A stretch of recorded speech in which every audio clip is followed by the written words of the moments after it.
ചേച്ചി, ഇപ്പം ഈ സ്വർണ്ണപ്പാളി വിവാദം, ശബരിമല, ഇതൊക്കെ ആളുകളുടെ മനസ്സിൽ നിന്ന് അങ്ങ് മാറി. ഇപ്പോൾ കേൾക്കുന്ന PM ശ്രീ, അതുപോലെ തന്നെ നാഷണൽ എഡ്യൂക്കേഷൻ പ്രോഗ്രാം. അപ്പോൾ വളരെ കൃത്യമായിട്ട് വാർത്തകളെ ഡൈവേർട്ട് ചെയ്യുന്നു. ഇനി അപ്പുറത്തേക്ക് അതിദാരിദ്ര്യ വിമുക്ത പദ്ധതി കേരളം നടപ്പാക്കുന്നു.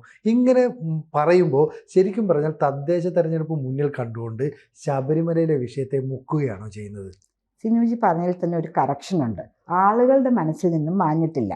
മീഡിയ, നമ്മൾ മീഡിയ സ്കൂളിൽ പഠിക്കുന്ന ഒരു വിഷയമുണ്ട് 24 അവർ ന്യൂസ് എന്ന്. ഒരു സ്റ്റേജായിട്ട് നമ്മൾ കണക്കാക്കുകയാണെങ്കിൽ അടുത്ത ന്യൂസ് വന്നിങ്ങനെ കാത്തു നിൽക്കാനും വിങ്സിൽ ഈ ന്യൂസ് ഇറങ്ങി പോകുമ്പോൾ അടുത്ത ന്യൂസ് കയറി വേണമെന്നാണ് അങ്ങനെയാണ് നമ്മൾ പഠിക്കുന്നത്.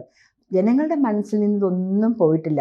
ഇവർ തന്നെ പറയും അരിയാഹാരം കഴിക്കുന്ന കേരളത്തിലെ ആളുകൾ. അങ്ങനെ തന്നെയാണ് ഞങ്ങളുടെ മനസ്സിൽ അതുണ്ട്. എന്ത് വന്നാലും അയ്യപ്പൻ പോകില്ല മനസ്സിൽ നിന്ന്.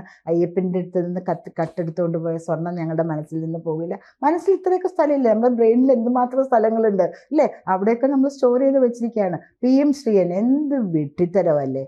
PM ശ്രീ എന്ന് പറഞ്ഞിട്ട് ഞാൻ ഇന്ന് വായിക്കുകയായിരുന്നു. ഈ ബിനോയ് വിശ്വത്തിൻ്റെ ഭാര്യയും മക്കളും എല്ലാവരും പുറം രാജ്യങ്ങളിലാണ് പഠിച്ചിരിക്കുന്നത്. ഓക്സ്ഫോർഡിലും ഹാർവേർഡിലൊക്കെ ഇരുന്ന് നല്ല സ്കോളേഴ്സിനെ കൊണ്ട്, ഇവിടെ സ്കോളേഴ്സ് ഇല്ല എന്നല്ല ഉദ്ദേശിക്കുന്നത്, അതും പറഞ്ഞ് മെക്കിട്ട് കയറാൻ വരണ്ട, അവിടെ ഇരുന്ന് പഠിച്ചു. അത് കഴിഞ്ഞ് ഇവിടുത്തെ കുട്ടികൾക്ക് നല്ല ഒരു സാഹചര്യം, പഠിക്കാനുള്ള സാഹചര്യവും കാര്യങ്ങളൊക്കെ സെറ്റ് ചെയ്യാനായിട്ട് നോക്കുമ്പോൾ അത് വേണ്ട. SRV എൻ്റെ ഡിവിഷനുള്ള സ്കൂളാണ്. ഒന്ന് കാണണം. ആ ഹാളൊക്കെ പൊട്ടിപ്പൊളിഞ്ഞ് പൈതൃക സ്വത്തിൽപ്പെടുന്ന സ്ഥലമാണ്. അപ്പം ഇതൊന്നും നന്നാക്കാൻ പോലും വകുപ്പില്ലാത്ത, ഫണ്ടില്ലാത്ത ഗവൺമെൻറ്റാണോ നമ്മളെ അതിദാരിദ്ര്യ മുക്തമാക്കാൻ പോകുന്നത്? 17 കോടി ജനങ്ങളാണ് 10 വർഷത്തിനിടയിൽ ഇന്ത്യ ഗവൺമെൻറ് ദാരിദ്ര്യമുക്തരായി പ്രഖ്യാപിച്ചത്. ഞാനിപ്പോൾ വരുന്നതിന് മുമ്പ് ഒരു റണ്ണർ കണ്ടിരുന്നു. സിനുജി കണ്ടോന്നറിയില്ല, MP രാജേഷ് അല്ലേ? അതെ, അദ്ദേഹം പറയുന്നുണ്ട് കുറേ മാനദണ്ഡം ഉണ്ടായിരുന്നു. 4 ലക്ഷം കുട്ടികളെ കിലയിൽ നിന്ന് പരിശീലിപ്പിച്ചു, അവരാണ് ഇതിൻ്റെ ഇതെടുത്തത്. അപ്പോൾ ഇവരൊരു ടോട്ടൽ 10-30 കൊല്ലം ഭരിച്ചിട്ടുണ്ടാവില്ലേ? 57 മുതൽ നമ്മൾ നോക്കുകയാണെങ്കിൽ അവരിത് എന്തുകൊണ്ട് ഇത്രയും നാളും അത് ചെയ്തില്ല? മാത്രമല്ല അദ്ദേഹം പറയുന്നുണ്ട്, അതാണ് അതിൽ ഏറ്റവും വലിയ തമാശ, ആദ്യത്തെ മന്ത്രിസഭയിൽ എടുത്ത തീരുമാനമാണിതെന്ന്. ഈ 4.5 വർഷം കാത്തിരിക്കേണ്ടി വന്നു. പിന്നെ ഇന്നലൊരു ബാലഗോപാൽ ഫിനാൻസ് മിനിസ്റ്റർ പറയുന്നുണ്ടായിരുന്നു, അത് ഇലക്ഷൻ മുന്നിൽ കണ്ടിട്ടൊന്നുമില്ല. ഇലക്ഷൻ 5 മാസം കഴിഞ്ഞിട്ടുള്ളൂ. പിന്നെ ഇപ്പം നടക്കാൻ പോകുന്നത് ഇലക്ഷൻ അല്ലേ? ഈ ഡിസംബറിൽ 1 മാസം കഴിഞ്ഞാൽ നടക്കാൻ പോകുന്നത് ഇലക്ഷൻ അല്ലേ? ഇപ്പോൾ ഇവരെന്താണ് നമ്മളെക്കുറിച്ചൊക്കെ വിചാരിക്കുന്നത്? ഒരു ബുദ്ധിയും ബോധവും ഇല്ലാണ്ട് ഇവർ പറയുന്ന എല്ലാ കാര്യങ്ങളും കേട്ട് വിശ്വസിച്ചിരിക്കുന്ന മണ്ടന്മാരാണെന്നാണോ കേരളത്തിലെ ആൾക്കാരെ കുറിച്ച് വിചാരിക്കുന്നത്? അതുകൊണ്ടാണ് നമ്മളുടെ കേരളീയരായ എല്ലാവരും ലോകത്തിൻ്റെ പരമോന്നത സ്ഥാനങ്ങളിരിക്കുന്നത്. ബുദ്ധിയുള്ളത് കൊണ്ടാണ്, ഇവിടം വർക്ക് ചെയ്യുന്നത് കൊണ്ടാണ്. പക്ഷേ ഇവരുടെ വിചാരം ഇവർ ഈ 2 വാക്ക് പറഞ്ഞാൽ മണ്ടന്മാരായിരുന്നു. ഇന്ന് ഞാൻ അമ്പലത്തിൽ നിൽക്കുന്ന സമയത്ത് ഒരു പ്രായമായ ആംഗിൾ, വെൽ ടു ഡു ആണെന്ന് തോന്നുന്നു, കണ്ടിട്ട് അദ്ദേഹം വന്ന് പറയായിരുന്നു, പത്മജ, എന്തുകൊണ്ടാണ് പ്രധാനമന്ത്രി ആയുഷ്മാൻ ഭാരത് പദ്ധതി 70 വയസ്സിന് മുകളിലുള്ളവർക്ക് കേരളത്തിൽ നടപ്പാക്കാത്തത്? നിങ്ങൾ എന്തുകൊണ്ട് ടേക്കപ്പ് ചെയ്യുന്നില്ല? ഞങ്ങൾ വെയിറ്റ്. എപ്പോഴും അങ്ങനെയാണ്. ഇപ്പോൾ PM ശ്രീ ടേക്കപ്പ് ചെയ്തില്ലേ? കേരളവും ബംഗാളും മാത്രമേ ഉള്ളൂ നമ്മൾ ഡൽഹിയിൽ പോകും പറയുന്നത് എന്ത് ചോദിച്ചാലും പുറംതിരിഞ്ഞ് നിൽക്കുന്നത്. ഒരു റിപ്പോർട്ട് പോലും കൊടുക്കില്ല. അവിടെ ഓഡിറ്റിംഗ് ഉണ്ട്. രൂപ എങ്ങനെ ചിലവാക്കിയെന്ന് പറഞ്ഞാൽ ഉടനെ അടുത്ത തുക റിലീസായി വരും. ഇപ്പോൾ ഹഡ്കോ CSR ഫണ്ടിൽ എൻ്റെ ഡിവിഷനിൽ കെട്ടിടം പണിയുന്നുണ്ട്. അത് ഇവർ പൈസ കോർപ്പറേഷൻ ചോദിക്കുമ്പോൾ തന്നെ ഹഡ്കോയിൽ മുൻകൂറായി വന്ന് കിടക്കുകയാണ് പൈസ. പിന്നെയാണ് ഇവർ ബില്ലൊക്കെ പാസ്സായി അയക്കുന്നത്. അപ്പോൾ നമ്മളുടെ സെൻട്രൽ ഗവൺമെൻറ്റിനെ സംബന്ധിച്ചിടത്തോളം ആരെയും ബുദ്ധിമുട്ടിക്കില്ല. അദ്ദേഹത്തിനോട് ഞാൻ എക്സ്പ്ലെയിൻ ചെയ്തത്, 1 കൊല്ലം കഴിയുമ്പോൾ അതെന്താ 1 കൊല്ലം, അതുവരെയൊക്കെ ഞാൻ ജീവിച്ചിരിക്കുമോ? ഞങ്ങൾ ഇങ്ങനെ തന്നെയായിരുന്നു. BPLകാർക്ക് വന്ന ആയുഷ്മാൻ ഭാരത്, ഒരു കുടുംബത്തിലെ 4 പേർക്ക് 1 വർഷം 5 ലക്ഷം രൂപയുടെ പദ്ധതി വന്നു. നമ്മുടെ കേരളത്തിലെ എല്ലാവരും അമൃത് കഴിച്ചിരിക്കുകയാണല്ലോ. കഴിച്ചിട്ടില്ലേ? നമ്മുടെ ക്യാമറാമാൻ സന്ദീപ് ശരിക്കും കഴിച്ചിട്ടുണ്ട്. ഞാനും കുറച്ചൊക്കെ കഴിച്ചിട്ടുണ്ട്. നമുക്ക് അസുഖങ്ങൾ വരില്ലല്ലോ. അപ്പോൾ ഇവർ ഞങ്ങൾക്ക് വേണ്ട. വന്നാലത് കേന്ദ്ര സർക്കാരിൻ്റെ പദ്ധതിയാകും, കേന്ദ്രത്തിന് അതിൻ്റെ ക്രെഡിറ്റ് പോകില്ലേ? അപ്പോൾ ഇപ്പം ഞങ്ങൾക്ക് പ്രശ്നങ്ങളൊന്നുമില്ല, ഇത് കിട്ടുന്നുണ്ട്, പൈസ കിട്ടുന്നുണ്ട്, ഹോസ്പിറ്റലിൽ ട്രീറ്റ്മെൻ്റ് ഒക്കെ ഫ്രീ ആണ്, നല്ല നല്ല ഹോസ്പിറ്റലിൽ പോവാം. ഇവിടെ സൺറൈസ് സിറ്റി ഹോസ്പിറ്റൽ, അങ്ങനെ വലിയ വലിയ ഹോസ്പിറ്റലുകൾ, ചാലാക്കൽ മെഡിക്കൽ കോളേജ് ഒക്കെ ഇതിൽ ലിസ്റ്റഡ് ആയിരുന്നു. അപ്പം മുഖ്യമന്ത്രിയെ പോലെ എത്ര പേർക്ക് മയോ ക്ലിനിക്കിൽ പോകാൻ പറ്റും? അപ്പോൾ ജനങ്ങൾക്ക് നല്ല ഹോസ്പിറ്റൽ ട്രീറ്റ്മെൻറ്റ് കിട്ടാനൊരു സംവിധാനമായിരുന്നു. ഞാനൊരു ജേർണലിസ്റ്റ് ആയിരുന്നു എന്നറിയാമല്ലോ.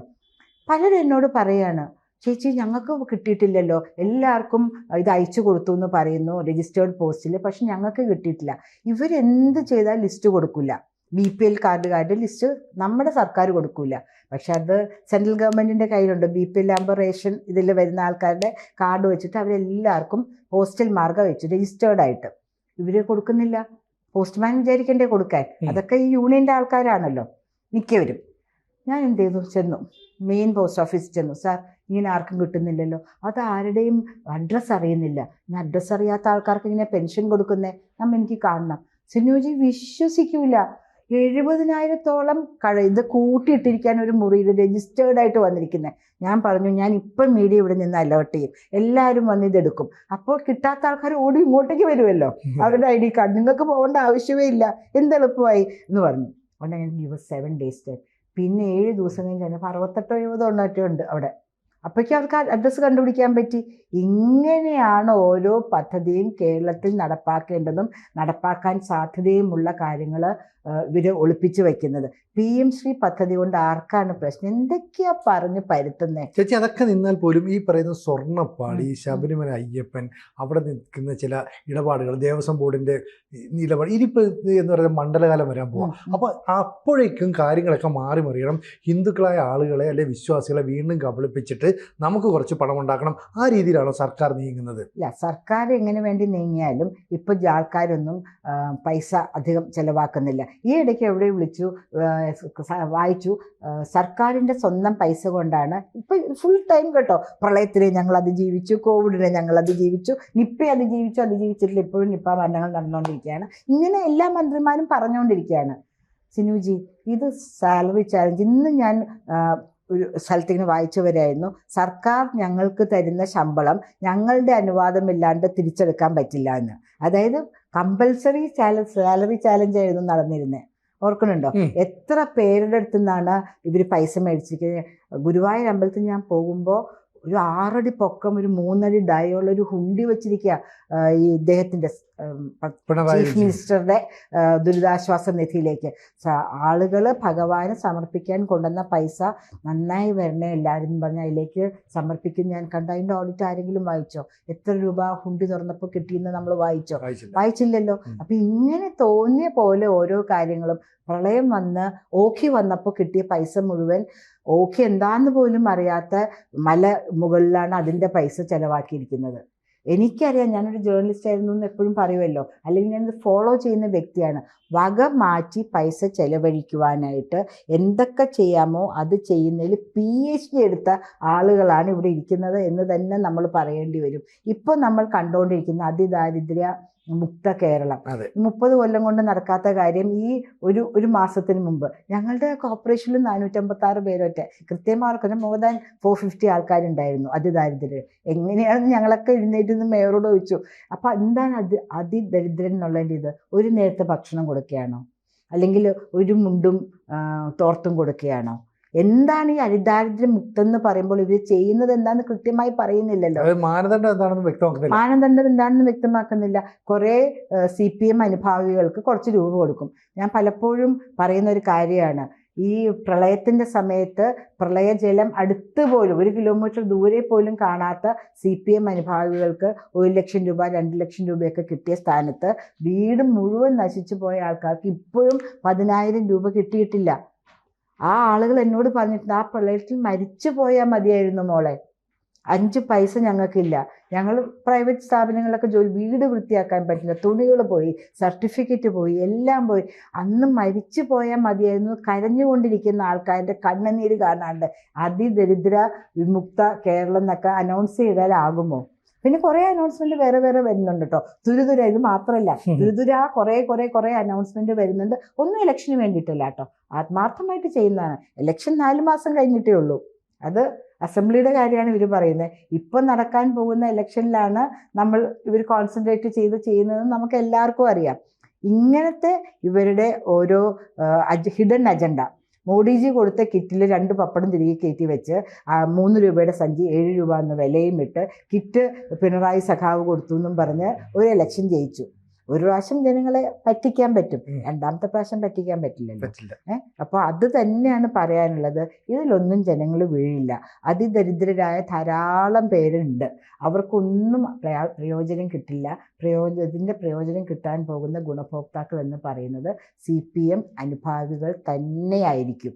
ഒരു കാര്യം കൂടെ പറയട്ടെ, BPL ലിസ്റ്റിൽ നിന്ന് തൃപ്പൂണിത്തുറ സൈഡിൽ പിങ്ക് കാർഡിൽ നിന്ന് കുറേ പേര് 5000 പേരോളം വെട്ടി. അന്വേഷിച്ചപ്പോൾ CPM അല്ലാത്ത എല്ലാവരെയും വെട്ടി. അപ്പം ഇങ്ങനെയാണ്, അതായത് ഇവിടെ ജീവിക്കണമെങ്കിൽ, ഇവിടെ മാന്യമായി ജീവിക്കണമെങ്കിൽ, എന്തെങ്കിലും സർക്കാർ സഹായം ലഭിക്കണമെങ്കിൽ പ്രധാനമന്ത്രി ആവാസ് യോജനയിൽ ഇപ്പോൾ ഇവർ പറയും ലൈഫ് എന്നൊക്കെ പറയും, അതിൽ പോലും ഇത് ഏത് പാർട്ടി വിശ്വാസികളാണെന്ന് നോക്കിയിട്ടാണ്, മതവിശ്വാസികൾ എന്ന് പറഞ്ഞാൽ പാർട്ടി വിശ്വാസികൾ അനുഭാവികൾ എന്ന് നോക്കിയിട്ടാണ് ചെയ്യുന്നത്. എത്രയോ പേര് പറയുന്നു ഈ LDF ഭരിക്കുന്ന സ്ഥലങ്ങളിൽ കൊടുക്കുന്നില്ല, BJPക്കാർക്കും മറ്റ് പാർട്ടി പ്രവർത്തിക്കുന്നവർക്കും കൊടുക്കുന്നില്ല. ഇങ്ങനെ ആളും തരവും നോക്കിയിട്ട് ഇവർ പ്രവർത്തിക്കുന്നിടത്തോളം കാലം ജനങ്ങളെ പരസ്പരം വേർതിരിച്ച് നിർത്തി അവർ തമ്മിലൊരു ഫൈറ്റ് ഉണ്ടാക്കി CPMന് വോട്ട് ചെയ്താൽ മാത്രമേ എനിക്കും എൻ്റെ കുടുംബത്തിനും എന്തെങ്കിലും സഹായം കിട്ടുകയുള്ളൂ എന്ന് വിചാരിച്ചിട്ടാണ് ജനങ്ങൾ എന്തെങ്കിലും ചെയ്യുന്നത്. അറ്റ്ലീസ്റ്റ് അതിൻ്റെ ഉള്ളിൽ പോയി കുത്തുമ്പോൾ നമ്മൾ മാത്രമേ അറിയുന്നുള്ളൂ കേട്ടോ. പക്ഷേ ഇവരുടെ ജാഥകൾക്കും കാര്യങ്ങൾക്കും പോകുന്നത് പേടിച്ചിട്ടാണ്.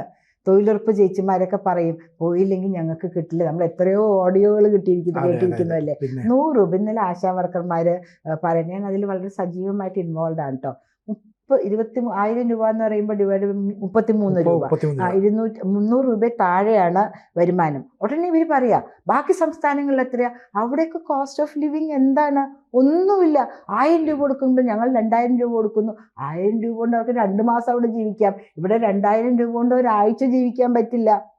അവിടെ സാധനങ്ങൾ, പച്ചക്കറിക്കൊക്കെ എന്താ വില കുറവ്? ഇവിടെ എന്തെങ്കിലും പച്ചക്കറി സാധനങ്ങൾ വരുന്നുണ്ടോ? എല്ലാം പെസ്റ്റിസൈഡ്സ് അടിച്ച് വിഷം നിറഞ്ഞ സാധനങ്ങൾ നമ്മൾ ഭക്ഷിക്കുന്നത് കൊണ്ടാണ് വെജിറ്റേറിയൻസിന് പോലും ക്യാൻസർ വരുന്നതെന്നാണ് പറയുന്നത് അല്ലേ. അപ്പോൾ ഇതൊക്കെ ഇവർ വെറുതെ പറഞ്ഞുകൊണ്ട് പോകും.